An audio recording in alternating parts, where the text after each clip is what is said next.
बिस्मिल्लाहिर्रहमानिर्रहीम। अस्सलाम वालेकुम नाज़रीन। रमज़ान के लिए आपको एक बेहतरीन लस्सी बताने जा रही हूँ जिसको आपने सहरी के टाइम पी लेना है। इंशाल्लाह इससे आपका वज़न भी कम होगा और आपका रोज़ा भी अच्छा रहेगा। आपकी सेहत के तमाम मसाइल भी हल हो जाएंगे। कॉन्स्टिपेशन का हल भी हो जाएगा। अगर आपको मैदे का मसला है तो मैदे का मसला भी ठीक हो जाएगा।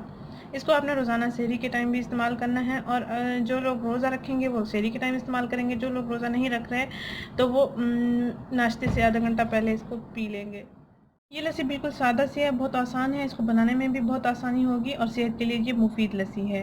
इस लस्सी को आपने तैयार करने के लिए 1 प्याली दूध लेना है, 1 प्याली आपने दही लेना है और 2 प्याली आपने पानी लेना है और 1 चम्मच चीनी और 1 चम्मच आपने शहद लेना है। अगर आप नमकीन भी इसको बनाना चाहते हैं तो आधा चम्मच आप नमक भी डाल सकते हैं। खट्टी मीठी लस्सी बन जाएगी। सेहत के लिए बहुत ही अच्छी है और आपका रोज़ा सहरी के टाइम जब आप इसका इस्तेमाल करेंगे तो रोज़ा आपका अच्छा रहेगा।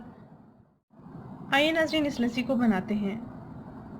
सबसे पहले आपने ब्लेंडर में दूध को डालना है, फिर दही को डालना है, फिर 2 प्याली आपने पानी डालना है, 1 चम्मच चीनी और 1 चम्मच शहद। और अगर आप नमकीन इस्तेमाल करना चाहते हैं, लस्सी नमकीन पीने के शौकीन हैं तो आधा चम्मच आप नमक भी ऐड कर देंगे।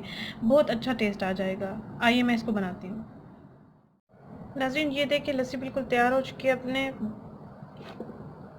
इसको ऐसे एक गिलास में डाल देना है। अगर आप ठंडी इस्तेमाल करना चाहते हैं तो आइस क्यूब्स आपने इसमें डाल देने हैं। अगर आप नॉर्मल इस्तेमाल करना चाहते हैं तो आपने आइस क्यूब्स नहीं डालने।